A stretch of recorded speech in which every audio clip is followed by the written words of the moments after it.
Hi kids, it's Mrs. G. I'm in the library, as you can see, at the East Hampton Library. I hope you're doing okay. So I'm back to read you another story, and it's a classic one of my favorites. It's called Corduroy.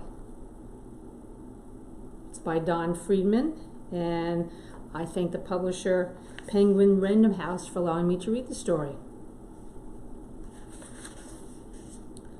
Corduroy is a bear who once lived in the toy story of a big store. Day after day, he waited with all the other animals and dolls for someone to come along and take him home.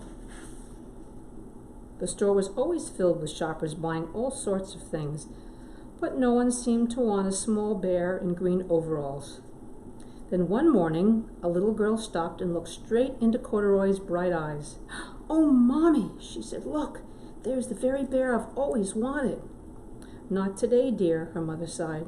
"I've spent too much already. Besides, he doesn't look new. He's lost the button to one of his shoulder straps." Corduroy watched them sadly as they walked away. "I didn't know I'd lost a button," he said to himself. "Tonight I'll go and see if I can find it." Late that evening, when all the shoppers had gone and the doors were shut and locked, Corduroy climbed carefully down from his shelf and he began searching everywhere on the floor for his lost button. Suddenly, he felt the floor moving under him. Quite by accident, he had stepped onto an escalator, and up he went. Could this be a mountain, he wondered? I think I've always wanted to climb a mountain. He stepped off the escalator as it reached the next floor, and there, before his eyes, was a most amazing sight. Tables and chairs and lamps and sofas and rows of beds. "This must be a palace," Corduroy gasped. I guess I've always wanted to live in a palace." He wandered around admiring the furniture. "This must be a bed," he said. "I've always wanted to sleep in a bed," and up he crawled onto a large, thick mattress. All at once he saw something small and round. "Why, here's my button," he cried, and he tried to pick it up. But like all the other buttons on the mattresses, it was tied down tight. He yanked and he pulled with both his paws until, pop! Off came the button, and off the mattress Corduroy toppled, bang, into a tall floor mat. Over it fell with a crash. Corduroy didn't know it, but there was someone else awake in the store. The night watchman was going his rounds on the floor above. When he heard the crash, he came dashing down the escalator. "Now, who in the world did that?" he exclaimed. "Somebody must be hiding around here."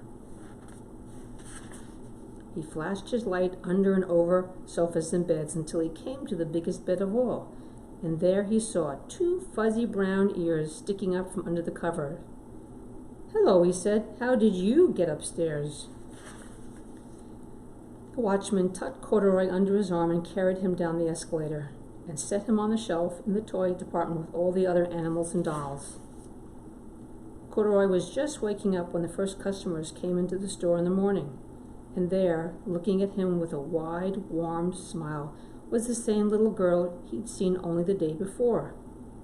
"I'm Lisa," she said, "and you're going to be my very own bear. Last night I counted what I saved in my piggy bank, and my mother said I could bring you home."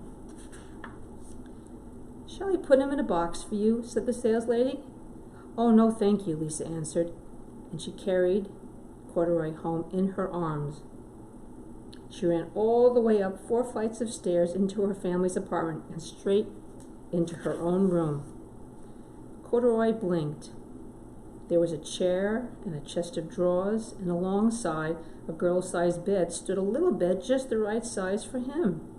The room was small, nothing like that enormous palace in the department store. "This must be home," he said. "I know I've always wanted a home." Lisa sat down with Corduroy on her lap and began to sew a button on his overalls. "I like you the way you are," she said, "but you'll be more comfortable with your shoulder strap fastened." "You must be a friend," said Corduroy. "I've always wanted a friend." "Me too," said Lisa, and she gave him a big hug. And that's the story of Corduroy. I thank you for joining me, and I hope to see you again soon. Bye-bye, everybody.